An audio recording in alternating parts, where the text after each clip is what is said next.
Accurpress, 1996.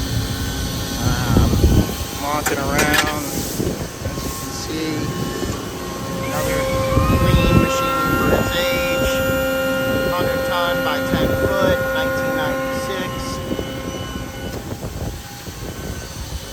We got the operator's pedestal over there.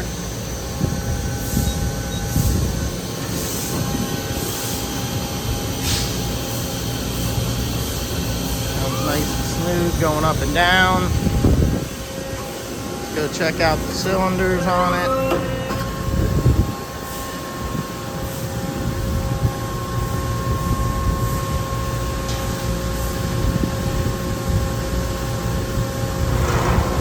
There's a back gauge moving in and out.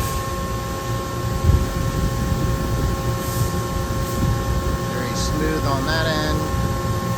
Cylinders look clean.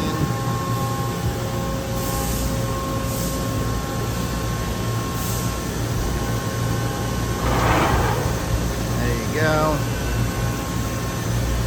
Cycle up and down one time for me, please. There you go. Moving in and out.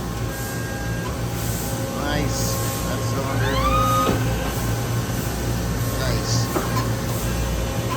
Slow. Nice. Press. Nice. There you go. Back around to the front side, and it